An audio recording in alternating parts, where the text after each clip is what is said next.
Hello friends, welcome back to our YouTube channel. आप सभी का हमारे यूट्यूब चैनल पे स्वागत है। तो आज की हमारी क्लास रहेगी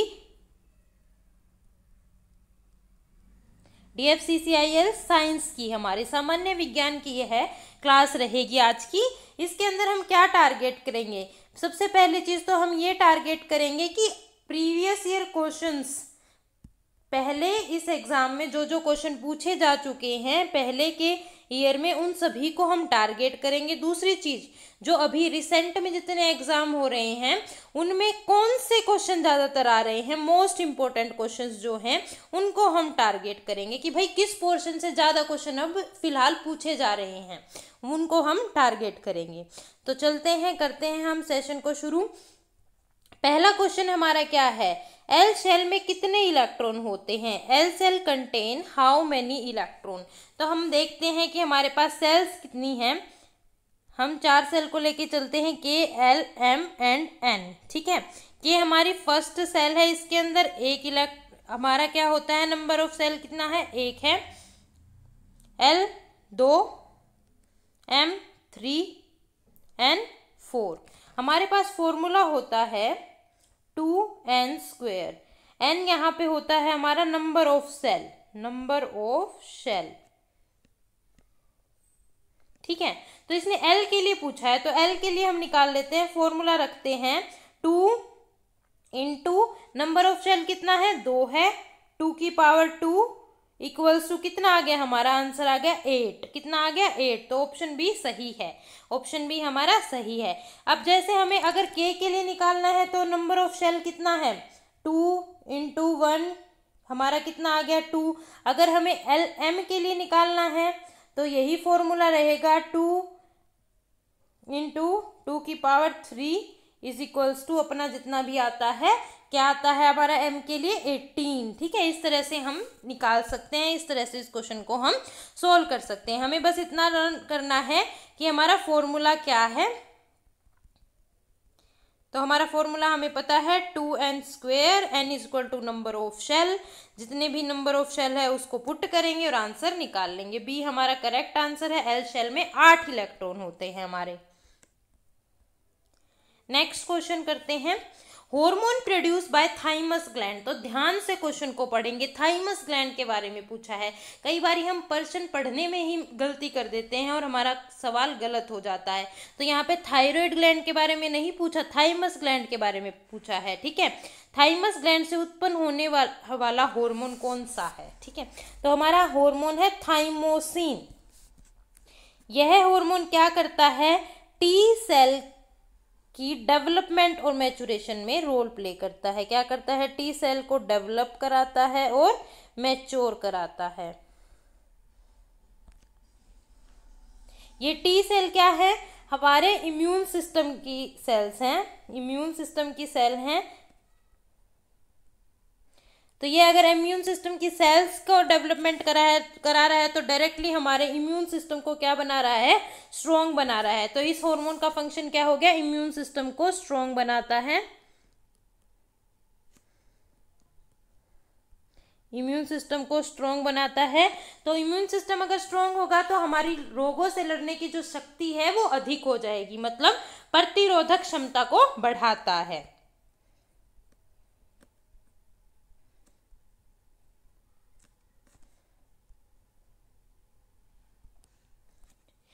यह हार्मोन प्रतिरोधक क्षमता को बढ़ाता है। ठीक है, एक चीज और है इस हार्मोन के बारे में कि जब छोटे बच्चे होते हैं चाइल्डहुड स्टेज के अंदर, ये जो थाइमस ग्लैंड होती है ना, ये लार्ज होती है और एक्टिव होती है, लार्ज होती है और एक्टिव होती है। जैसे जैसे बड़े होते जाते हैं ये जो ग्लैंड है वो उसका साइज स्मॉल होता जाता है और लेस एक्टिव हो जाती है। ठीक है, हम इस चीज़ को याद रख सकते हैं, भाई जो बच्चा होता है उसका इम्यून सिस्टम स्ट्रांग होना चाहिए, इसलिए उनके अंदर क्या होती है? थाइमस ग्लैंड होती है, ताकि वो रोगों से आसानी से लड़ सकें। बड़े तो भाई अपना ध्यान खुद भी रख सकते हैं, लेकिन बच्चों को ज़्यादा पावर चाहिए ना, तो कुछ कुछ चीज़ें ऐसी प्रेजेंट होती हैं उनके अंदर जो उनको रोगों से लड़ने की क्षमता देती हैं। तो वो one of the thing is thymus gland.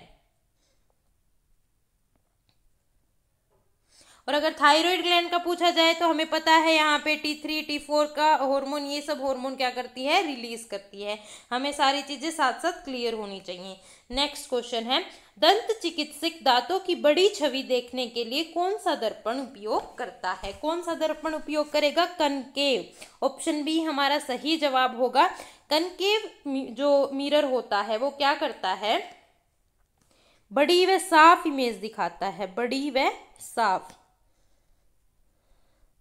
तो अगर दांतों की बड़ी इमेज दिखेगी तो जो डॉक्टर है उसको अच्छे से दांत की डिटेल्स दिखेगी कि भाई कहाँ पे क्या प्रॉब्लम है। जितनी बड़ी इमेज होगी उतनी ही डिटेल्स देखने में हेल्प मिलेगी, जिससे प्रॉब्लम का सॉल्यूशन इजीली निकाल सकते हैं, हम पता लगा सकते हैं कि दिक्कत क्या है टिथ में। तो हमारा ऑप्शन बी सही जवाब होगा। नेक्स्ट क्वेश्चन है, bile juice is formed in. अब यहाँ पे है ना कंफ्यूज हो जाते हैं, क्यों? क्योंकि यहाँ पे दो चीजें हैं बाइल जूस से रिलेटेड, गोल ब्लैडर भी बाइल जूस से रिलेटेड है, लीवर भी बाइल जूस से रिलेटेड है। तो क्वेश्चन में क्या पूछा है उसके ऊपर बहुत अच्छे से ध्यान देंगे। क्वेश्चन में पूछा है कि फॉर्म्ड कहाँ होता है, कहाँ बनता है? तो आपका यकृत के अंदर बनता है, लीवर के अंदर आपका बनेगा। और अगर पूछा जाए कि स्टोर कहाँ होता है तो पित्ताशय में आपका क्या होता है, स्टोर होता है, स्टोर होगा गोल ब्लैडर के अंदर।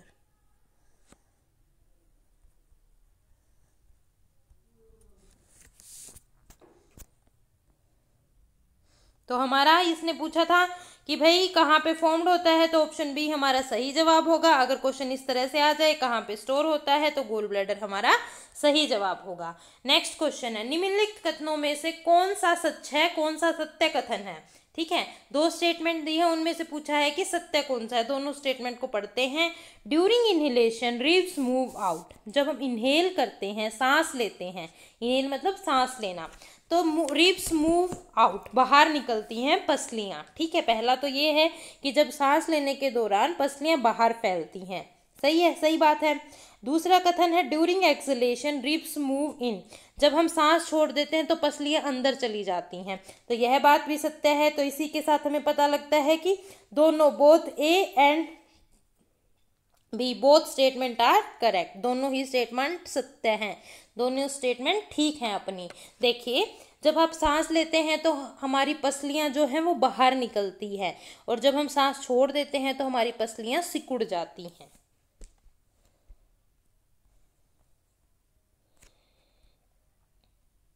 Next question, which of the following pair is correct. इसमें से भी बताना है भाई कि दोनों में से कौन सा सत्य है, कौन सा सही कथन है। Opaque, do not allow light to pass through them. Opaque कैसी चीज होती है भाई, इसको मान लेते हैं लकड़ी, ठीक है, लकड़ी मान लेते हैं। तो इसने बोला लकड़ी में से भाई लाइट पास नहीं होती अच्छे से, तो भाई सही बात है, लकड़ी की चीज है, उसमें से हम आर पार देख सकते हैं, नहीं देख सकते, लाइट पास नहीं होती। दूसरा ट्रांसल्यूसेंट, मान लो धुंधला मिरर, ठीक है, इसको मान लेंगे धुंधला शीशा। कोई आपके पास धुंधला शीशा है, ठीक है, धुंधला शीशा है। अब धुंधले शीशे में से लाइट पास होती है, हाँ भाई, अच्छे से नहीं दिखती लेकिन थोड़ी बहुत रोशनी पास होती है। Allow light to pass through them partially, इसने बोला पार्शली, थोड़ी बहुत लाइट पास हो जाती है। तो दोनों ही कथन आपके क्या हैं, सत्य हैं, दोनों ही स्टेटमेंट हमारी सही होंगी। Both A and B statement are correct. तो ये आपका प्रीवियस ईयर क्वेश्चन है, 28 सितंबर 2021 शिफ्ट 1 में आपका पूछा जा चुका है ये क्वेश्चन पहले। ये भी आपका PYQ है, शिफ्ट 2 में पूछा गया है। देखिए, विच of the following is correct regarding isobar. निम्नलिखित में से कौन सा कथन आइसोबार के संबंध में सही है। सबसे पहले हम देखते हैं कि आइसोबार है क्या, ठीक है।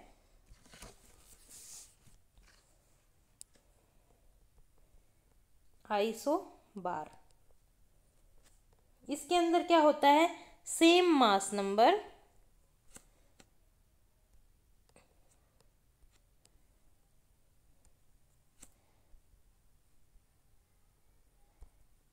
सेम मास नंबर, द्रव्यमान संख्या समान,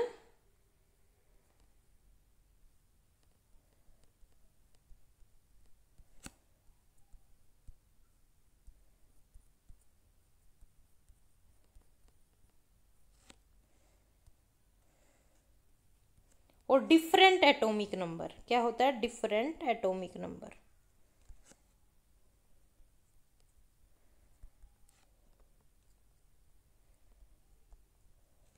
परमाणु क्रमांक अलग होता है, ठीक है।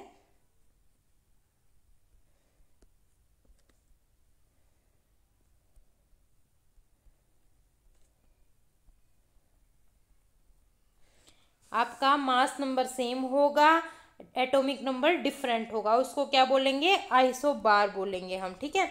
अब हम देखते हैं, एग्जाम्पल देख लेते हैं आइसोबार के।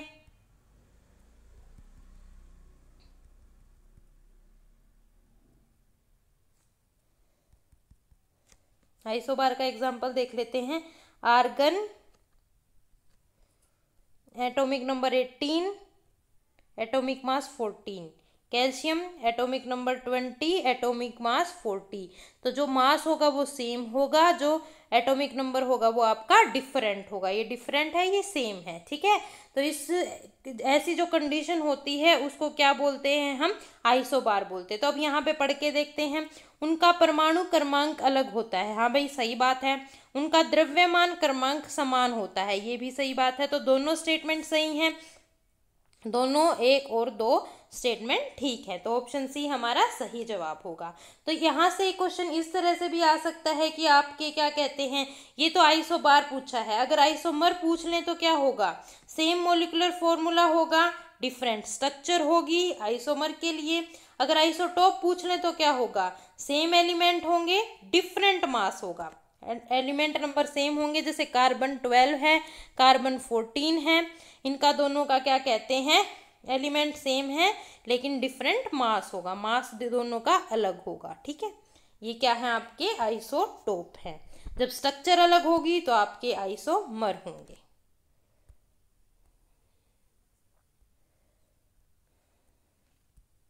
देखिएगा, विच of the following is not an equation of motion. Motion की इक्वेशन कौन सी नहीं है इनमें से?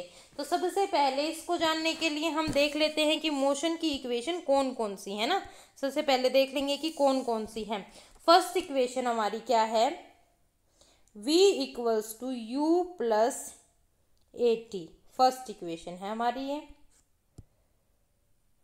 सेकेंड है हमारी s equals to u t plus half a t square, second है हमारी ये। Third v square equals to u square plus 2as, ये हमारी थर्ड इक्वेशन है, ठीक है। तीनों इक्वेशन ध्यान से देख लेते हैं, उसके बाद हम अब ऑप्शन देखेंगे। इसने यही पूछा है कि इनमें से गति का समीकरण नहीं है, कौन सा नहीं है भाई?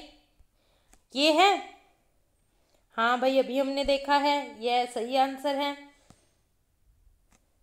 v equals to u plus a t, सही बात है यह भी। s equals to u t plus half a t square, यह भी सही है। s equals to v minus u, यह गलत है। तो हमारा इसने पूछा था कौन सा नहीं है, तो बी ऑप्शन नहीं, बी ऑप्शन हमारा सही होगा। कौन सा नहीं पूछा है ना, तो यह ऑप्शन हमारा सही होगा। तो इस तरह के क्वेश्चन बहुत बनते हैं, तो यह इंपॉर्टेंट क्वेश्चन है। इन इक्वेशंस को लर्न कर लेना अच्छे से, ताकि इस तरह के क्वेश्चन कर पाए। नेक्स्ट क्वेश्चन, न्यूट्रॉन्स का पता किसने लगाया था? न्यूट्रॉन्स का किसने पता लगाया था? जेम्स चैडविक ने इसका पता लगाया था न्यूट्रॉन्स का 1932 के अंदर, 1932 में। सन भी पूछा जा सकता है, यह भी PYQ है आपका, 28 सितंबर 2021 में पूछा जा चुका है। नेक्स्ट क्वेश्चन देखते हैं, typhoid is caused by. Typhoid किससे होता है? टाइफाइड किससे होता है? फंगस से, वायरस से, बैक्टीरिया से या प्रोटोजोआ से? किससे होगा? बैक्टीरिया से। बैक्टीरिया का नाम क्या है? Salmonella typhi bacteria. बैक्टीरिया का नाम भी पूछा जा सकता है, तो बैक्टीरिया के नाम को भी अच्छे से लर्न कर लेंगे।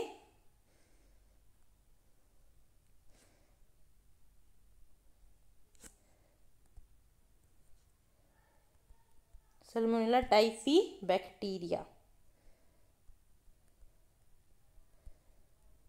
ऑप्शन सी हमारा सही जवाब है। और टाइफाइड होता कैसे है? जब भाई कोई गंदा पानी पी ले या खराब भोजन खा ले, उसको टाइफाइड हो सकता है, होने के चांसेस होते हैं। यह गंदे भोजन से और खराब पानी से ही होता है। और जो चैनल पे नए हैं प्लीज़ चैनल को सब्सक्राइब करें, लाइक करें, कमेंट करें।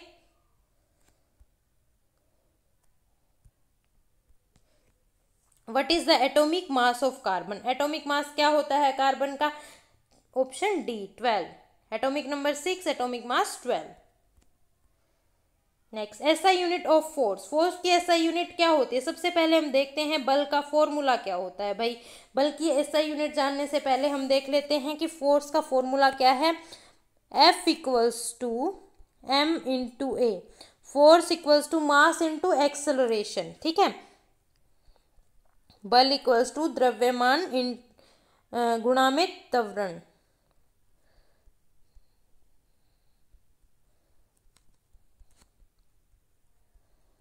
यह हमारा बल का फॉर्मूला हो गया। तो मान लो आपको 1 किलो का सामान भाई कहीं खिसकाना है, 1 किलो के सामान को धक्का देना है। तो अगर आपको 1 किलो का सामान को धक्का देना है तो आपको कितना फोर्स लगाना पड़ेगा? 1 न्यूटन फोर्स लगाना पड़ेगा, ठीक है। तो हमें सीधा सा पता लग गया हमें कि ऐसा यूनिट क्या है फोर्स की, न्यूटन। 1 किलो के सामान को धक्का लगाने के लिए 1 न्यूटन फोर्स का हमें उपयोग करना पड़ेगा। हमारा ऑप्शन ए क्या है? सही जवाब है।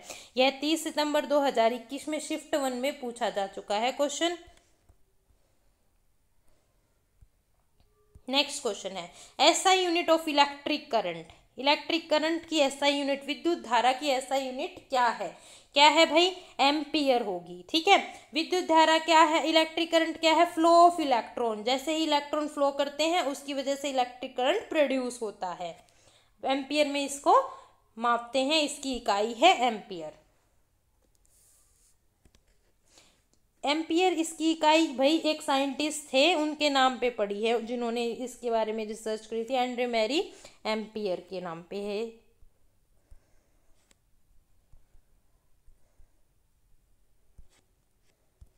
नेक्स्ट क्वेश्चन,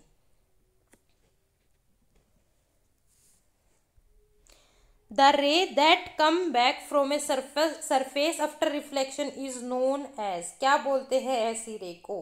ठीक है, क्या क्वेश्चन पूछा है? क्वेश्चन को अच्छे से पढ़ेंगे एक बारी। परावर्तन के बाद सतह से वापसी करने वाली किरण को कहा जाता है। सबसे पहले हम एक डायग्राम बना लेंगे, यहाँ पे देखते हैं भाई। एक रिफ्लेक्टिंग सरफेस बनाते हैं, ठीक है। ये एक रिफ्लेक्टिंग सरफेस है, मान लीजिए यहाँ पे एक रे आई, ठीक है। ये आके यहाँ पे टकराई और वापस चली गई। अब ये जो रे टकराई है इसको क्या बोलते हैं? Incident ray.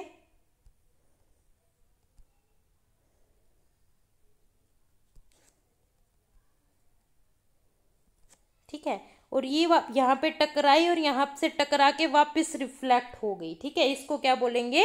Reflected ray.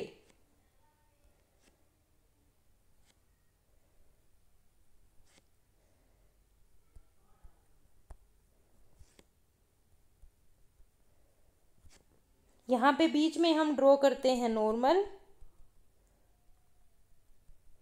और इन दोनों के बीच में एंगल बनता है थीटा। थीटा आई से इसको डिनोट करेंगे। यहाँ पे जो एंगल बनेगा थीटा आर से इसको डिनोट करेंगे, ठीक है। तो यह क्या है? एक रिफ्लेक्टिंग सरफेस है, रिफ्लेक्टिव सरफेस है। यहाँ पे इंसिडेंट रे आई, सरफेस पे टकराई और वापस चली गई। तो क्वेश्चन में हमसे क्या पूछा है? क्वेश्चन में यही पूछा है परावर्तन के बाद सतह से वापसी करने वाली किरण को क्या कहा जाता है। तो अभी हमने डायग्राम में देखा क्या कहा जाता है? रिफ्लेक्टेड रे, ठीक है। अब इस अगर कोई ऐसे पूछे कि भाई जो रे आती है, रिफ्लेक्ट करती है, होती है, उस रे को क्या बोलते हैं? भाई जो इंसिडेंट रे है वो रिफ्लेक्टेड होती है उसके बाद में, टकराने के बाद में, ठीक है। तो यहाँ पे ऑप्शन ए सही जवाब होगा। जो परावर्तन के बाद सतह से वापस करने वाली किरण को रिफ्लेक्टेड रे कहा जाता है। ऑप्शन ए हमारा सही जवाब होगा। 11 नवंबर 2018 शिफ्ट 2 में क्वेश्चन पूछा जा चुका है। ध्यान से क्वेश्चन को समझेंगे, डायग्राम को याद रखेंगे ताकि आपको तीनों चीजें याद हो जाएं। इंसिडेंट, रिफ्लेक्टेड रे और बीच में हमारा नॉर्मल होता है, दोनों के बीच में एंगल होते हैं, ठीक है।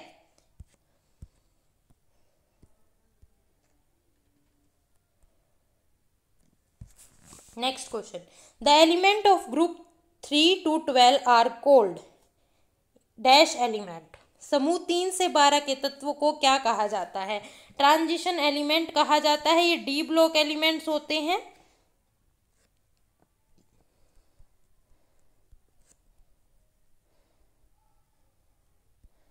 डी ब्लॉक एलिमेंट्स होते हैं, ट्रांजिशन एलिमेंट कहा जाता है। इनकी प्रॉपर्टी क्या होती है? ये रंगीन यौगिक बनाते हैं। क्या बनाते हैं? रंगीन यौगिक बनाएंगे। और ये क्या होते हैं? कैटलिस्ट भी होते हैं। कैटलिस्ट भी होते हैं। कैटलिस्ट भी होते हैं। एग्जाम्पल्स क्या हैं? Iron, zinc, copper. इनको डी ब्लॉक एलिमेंट्स और ट्रांजिशन एलिमेंट कहा जाता है।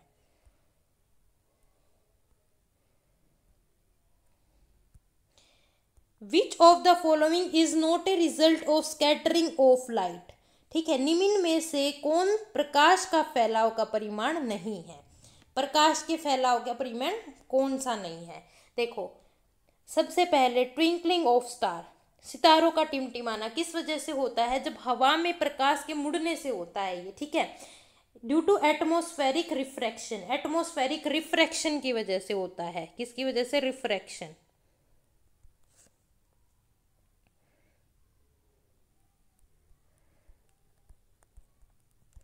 तो यह तो है नहीं। ठीक है, ब्लू कलर ऑफ स्काई, आसमान का नीला रंग। आसमान नीला क्यों दिखाई देता है? क्योंकि जो नीला रंग है वो बिखरता है, वो स्कैटर्ड करता है। जितना ज़्यादा नीला रंग बिखरता है उसी के अकॉर्डिंग हमें आसमान जो है वो नीला दिखाई देता है। तो ये स्कैटरिंग का एग्जाम्पल है, सही बात है। नेक्स्ट, टिंडल इफेक्ट, यह भी स्कैटरिंग का एग्जाम्पल होगा। रेड कलर ऑफ सन, यह भी लाल रंग के स्कैटरिंग की वजह से होता है। तो यह भी क्या है? स्कैटरिंग का परिणाम है। अब इसने पूछा था कौन सा परिणाम नहीं है, तो कौन सा नहीं है हमारा? ट्विंकलिंग ऑफ स्टार, सितारों का टिमटिमाना। तो ऑप्शन ए हमारा सही जवाब होगा। Next question, which statement is correct? दोनों कौन सी स्टेटमेंट करेक्ट है? फर्स्ट स्टेटमेंट है rolling friction is smaller than sliding friction. Next है sliding friction is smaller than static friction. तो एक चीज, एक स्टेट, यहाँ पे मैं एक लाइन लिखती हूँ, उससे हम इस क्वेश्चन को सोल्व करने की कोशिश करेंगे।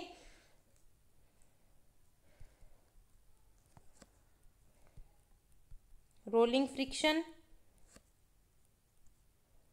स्लाइडिंग फ्रिक्शन,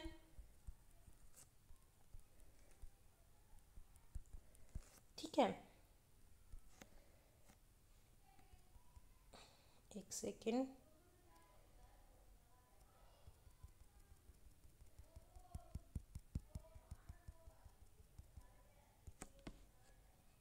यहां से देखते हैं। रोलिंग फ्रिक्शन,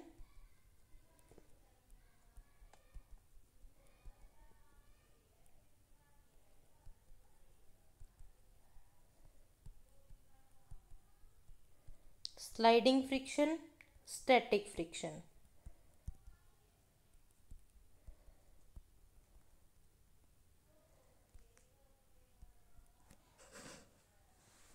अब इसने पूछा rolling friction is smaller than sliding. हाँ भाई, रोलिंग फ्रिक्शन स्मॉलर है स्लाइडिंग से।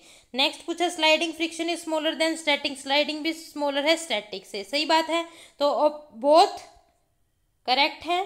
फर्स्ट एंड सेकंड दोनों सही हैं। ऑप्शन बी हमारा सही जवाब होगा।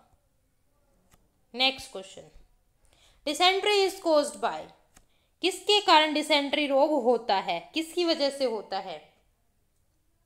Bacteria, protozoa, virus, fungi. किसकी वजह से होगा? प्रोटोजोआ की वजह से। कौन से प्रोटोजोआ की वजह से? Entamoeba histolytica.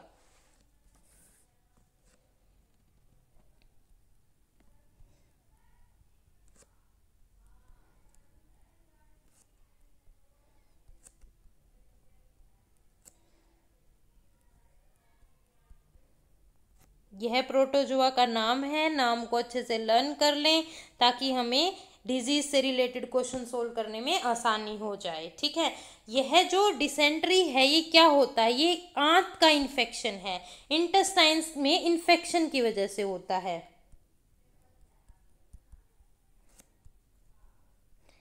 भाई हमें पता है हमारे जो इंटेस्टाइन है खाने के पाचन के लिए ज़रूरी है, खाने को पचाने के लिए ज़रूरी है। अगर इंटेस्टाइन में इन्फेक्शन हो गया तो हमारा भोजन अच्छे से पकेगा नहीं, जिसकी वजह से डिसेंट्री रोग हमें हो जाता है, लूज मोशन हो जाते हैं, भोजन अच्छे से पचता नहीं है। प्रोटोजोआ की वजह से यह रोग होता है। एंटामीबा हिस्टोलिका प्रोटोजोआ का नाम है। ये सारी चीज़ें आपको लर्न करनी है अच्छे से। Next question, which of the following is an instrument for measuring electric current. सबसे पहली बात, इलेक्ट्रिक करंट को किस में मेजर किया जाता है? एम्पियर के अंदर मेजर किया जाता है। ठीक है,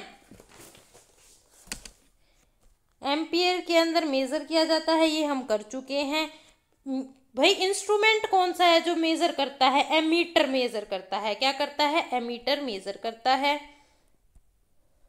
दो बातें याद रखेंगे, एमीटर तो इलेक्ट्रिक करंट को मेजर करता है और एम्पियर में मेजर किया जाता है। और एमीटर को कनेक्ट कहाँ करते हैं हम? सीरीज में कनेक्ट होता है।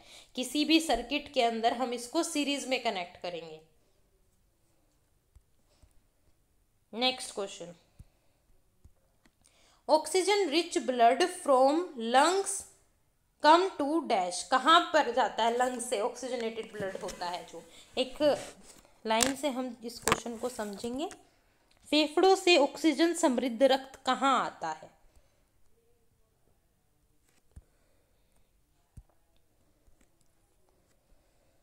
सबसे पहले लंग्स, हम सांस लेते हैं तो हम ऑक्सीजन को अंदर लेते हैं, ऑक्सीजन हमारी बॉडी के अंदर आती है।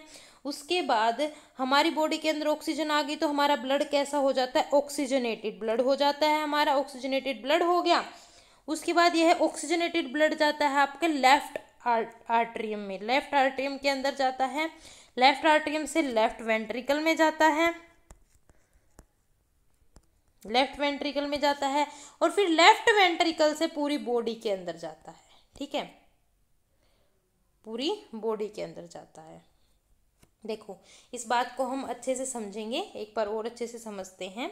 जब हम सांस लेते हैं तो ऑक्सीजनेटेड ब्लड हो जाता है हमारा, क्योंकि हम सांस लेते हैं उस टाइम ऑक्सीजन को अंदर लेते हैं। हमारे हार्ट के 4 चैम्बर होते हैं, उसके अंदर फिर हमारा ये जो ऑक्सीजनेटेड ब्लड होता है वो चला जाता है। सबसे पहले लेफ्ट आर्टरियम में जाता है, तो यहाँ पे ऑप्शन में कहीं दिख रहा है left atrium, option A left atrium, तो यह ऑप्शन ए हमारा सही जवाब होगा। फिर कहाँ जाता है लेफ्ट आर्टरियम के बाद में? लेफ्ट आर्टरियम से लेफ्ट वेंट्रिकल में जाता है। लेफ्ट वेंट्रिकल से हमारी बॉडी में जहाँ जहाँ ऑक्सीजनेटेड ब्लड की ज़रूरत होती है पूरी बॉडी में ऑक्सीजनेटेड ब्लड जाता है। उसके बाद वह आता है राइट आर्टरियम के अंदर, राइट आर्टरियम में आता है, फिर राइट वेंट्रिकल में आता है और वह डीऑक्सीजनेटेड हो जाता है। ब्लड क्या हो जाता है? डीऑक्सीजनेटेड। उसके अंदर कार्बन डाइऑक्साइड मिल जाती है और अब ये कार्बन डाइऑक्साइड जब हम सांस छोड़ते हैं तो बाहर चली जाती है। तो इस प्रोसेस को अच्छे से लर्न कर लेंगे ताकि हमें इससे रिलेटेड क्वेश्चन करने में आसानी हो। एक बार फिर से देखते हैं, एक बार फिर से समझेंगे इस क्वेश्चन को। यह इंपॉर्टेंट क्वेश्चन है और पहले भी पूछा जा चुका है यह क्वेश्चन। ठीक है, सांस लेंगे हम, ऑक्सीजन अंदर आएगी। ठीक है, सांस लेंगे तो हमारी ऑक्सीजन अंदर आएगी। ऑक्सीजन अंदर आने से हमारा ब्लड जो होगा वो ऑक्सीजनेटेड हो जाएगा, ब्लड हमारा ऑक्सीजनेटेड हो जाएगा। फिर ब्लड हमारे लेफ्ट जो साइड होते हैं हार्ट के, लेफ्ट वेंट्रिकल्स और लेफ्ट आर्टरियम, वहाँ चला जाएगा। ठीक है, उसके बाद हमारी बॉडी के अंदर जाएगा, जहाँ जहाँ ज़रूरत होगी हर जगह ऑक्सीजनेटेड ब्लड सर्कुलेट होगा, घूमेगा। उसके बाद राइट आर्टरियम, जो राइट पोर्शन होते हैं, राइट आर्टरियम और राइट वेंट्रिकल, वहाँ चला जाएगा और राइट वेंट्रिकल। अब यहाँ पे उसके अंदर कार्बन डाइऑक्साइड मिल जाएगी तो ब्लड हमारा कैसा हो जाएगा? क्या हो जाएगा हमारा? डीऑक्सीजनेटेड ब्लड हो जाएगा। और अब हम सांस जैसे ही बाहर छोड़ेंगे तो कार्बन डाइऑक्साइड को बाहर रिलीज कर देंगे और फिर से ऑक्सीजन को ले लेंगे और फिर से यह प्रोसेस हमारा चलेगा। ठीक है, तो हमारा सबसे पहले लंग्स से हमारा लेफ्ट आर्टरियम, फिर लेफ्ट वेंट्रिकल, फिर बॉडी, फिर राइट आर्टरियम, राइट वेंट्रिकल और फिर हमारा बाहर जाता है डीऑक्सीजनेटेड ब्लड। कार्बन डाइऑक्साइड हम बाहर रिलीज कर देते हैं, ब्लड को नहीं निकालना, ब्लड में से जो कार्बन डाइऑक्साइड थी उसको बाहर निकालते हैं। इस सीक्वेंस को अच्छे से लर्न कर लेंगे ताकि हम सारे क्वेश्चंस को अच्छे से सोल्व कर पाए। Next question, on which principle does the hydraulic lift work? Hydraulic lift किस सिद्धांत पर कार्य करती है? हमारा पास्कल प्रिंसिपल के ऊपर कार्य करती है। देखते हैं हम पास्कल प्रिंसिपल क्या है। पास्कल प्रिंसिपल हमारा फॉर्मूला है P equals to F A. सबसे पहले इसका फॉर्मूला होता है P equals to F A. यह कहता है कि फ्लूइड में दाब चारों ओर फैलता है। ठीक है, चलो एक एग्जांपल से समझते हैं हम इस चीज को कि भाई आप गाड़ी चला रहे हैं। जब आप गाड़ी चलाते हैं तो आप ब्रेक लगाएंगे तो उसका एक टायर रुकेगा, बाकी चलते रहेंगे, ऐसा होता है क्या? नहीं, ऐसा नहीं होगा। जब आप ब्रेक लगाते हो तो चारों टायर एक साथ रुक जाते हैं कि भाई जो दाब है बराबर फैल जाएगा चारों तरफ। ठीक है, इसी सिद्धांत पे आपकी हाइड्रोलिक लिफ्ट के ब्रेक काम करते हैं। ठीक है, यह लिफ्ट काम करती है आपकी कि जो दाब है वो चारों ओर बराबर फैलेगा। ठीक है, तो ऑप्शन बी हमारा सही जवाब होगा, पास्कल प्रिंसिपल।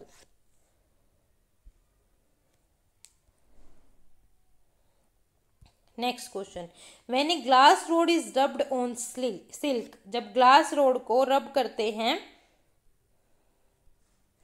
ग्लास रोड को जब हम रब करते हैं सिल्क के साथ, what is a charge transitionally cold on glass rod? Glass rod पहले नेगेटिवली चार्ज होती है, ग्लास रोड के ऊपर बहुत सारे इलेक्ट्रॉन होते हैं, लेकिन जैसे ही हम इसको सिल्क के साथ रब कर देंगे ना, ये इलेक्ट्रॉन अपने लूज कर देगी, इलेक्ट्रॉन लूज कर देगी। ठीक है, सिल्क के अंदर करंट आ जाएगा, इसने इलेक्ट्रॉन लूज करें तो इसके ऊपर कैसा चार्ज आ जाएगा? पॉजिटिव चार्ज आ जाएगा।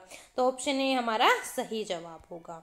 Next question, Which part of plant take in carbon dioxide for photosynthesis?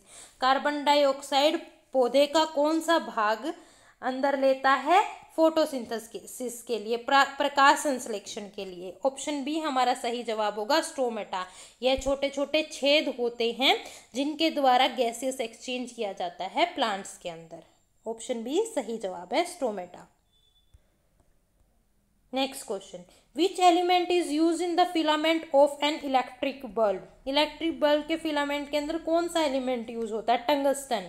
अब टंगस्टन की है ना एक खास प्रॉपर्टी होती है कि भाई इसका गलांक पॉइंट जो है ना, मेल्टिंग पॉइंट, वो बहुत ज़्यादा हाई होता है और इसको ईजिली गला नहीं सकते, ईजिली मेल्ट नहीं कर सकते। और हमें पता है भाई बल्ब के अंदर हीट प्रोड्यूस होते हैं, हीटिंग इफेक्ट से बल्ब होता जलता है।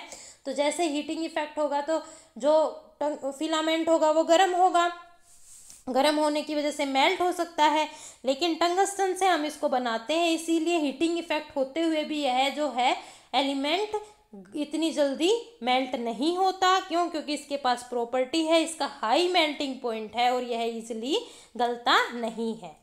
इस वजह से हम बल्ब के फिलामेंट को टंगस्टन से बनाते हैं। ऑप्शन बी हमारा सही जवाब होगा।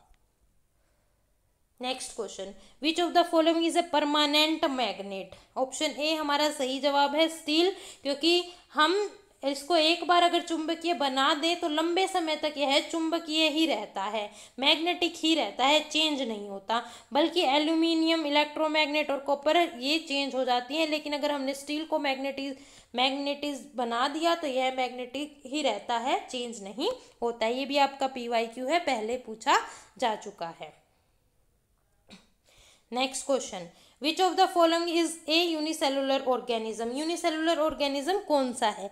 यूनिसेलुलर ऑर्गेनिज्म कौन से होते हैं भाई? कौन से होते हैं? जो एक ही सेल से सारे फंक्शन कराए, सिंगल सेल हो, एक सेल हो, खाने को पचाने के लिए भी, प्रजनन करने के लिए भी, श्वसन के लिए भी, सारे काम जितने भी प्रोसेस होते हैं बॉडी के अंदर सभी को करने के लिए एक ही सेल हो, उन ऑर्गेनिजम्स को यूनिसेलुलर ऑर्गेनिज्म बोलते हैं। तो पहला है अमीबा, दूसरा है पैरामीशियम। हाँ भाई, दोनों ही यूनिसेलुलर होते हैं हमारे, तो ऑप्शन हमारा बी सही है, सॉरी हमारा ऑप्शन ए सही है। बोथ फर्स्ट एंड सेकंड दोनों ही आपके यूनिसेलुलर ऑर्गेनिज्म हैं। Next question, which of the following is a reason for excessive current in electric circuit. बिजली सर्किट में अत्यधिक धारा का कौन सा कारण है?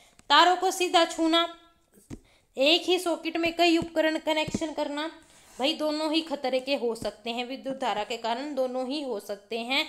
अगर हम भाई बहुत सारे, मान लो जैसे बोलते हैं ना घर में मम्मी की, एक साथ में सारी चीजें मत चलाओ, शॉर्ट सर्किट हो जाएगा, है ना। तो अगर हम एक ही सॉकेट में बहुत सारे उपकरण लगा लें या घर में बहुत सारी लोड की चीजें एक साथ चला दे तो इससे भी हमारा शॉर्ट सर्किट हो सकता है, अत्यधिक विद्युत धारा का कारण बन सकता है। यह अगर हम तारों को सीधा छुएं तो भी अत्यधिक विद्युत धारा का कारण बन सकता है। तो हमारा दोनों both A and B, C option हमारा सही जवाब होगा। Next question, which gas is liberated when quicklime react with water. Quicklime जब रिएक्ट करेगा तो कौन सी गैस आपकी निकलेगी? ठीक है, देख लेते हैं इसकी रिएक्शन क्या है हमारी। CaO plus H2O gives out CaOH2 and heat निकलती है। सजेज कोई गैस नहीं निकलती, कोई भी गैस नहीं निकलेगी, नन ऑफ देम, कोई भी गैस हमारी नहीं निकलती। क्विकलाइम को जब हम वाटर के साथ मिक्स करेंगे तो हीट बाहर निकलती है, कोई गैस ऐसी सजेज निकलती नहीं है।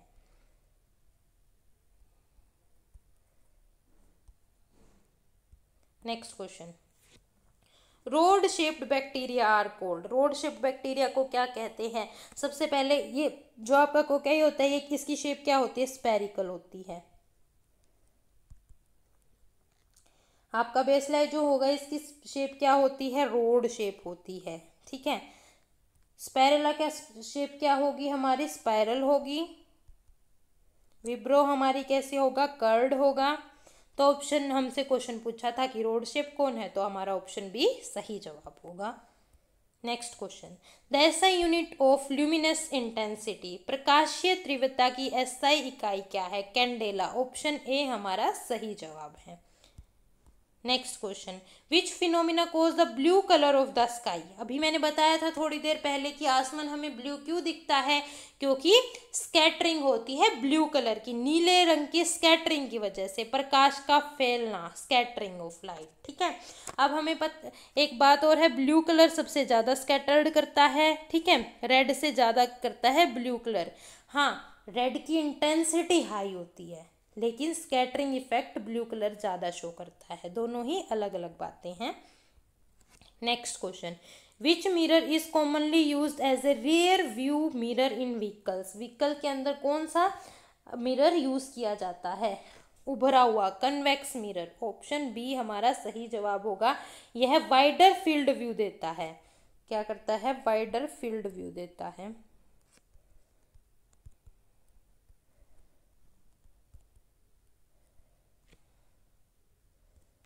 Next question, lime react with baking soda to liberate which gas. जब लाइम रिएक्ट करेगा बेकिंग सोडा के साथ में तो कौन सी गैस निकलेगी? देखो भाई, देखते हैं। लाइम क्या है?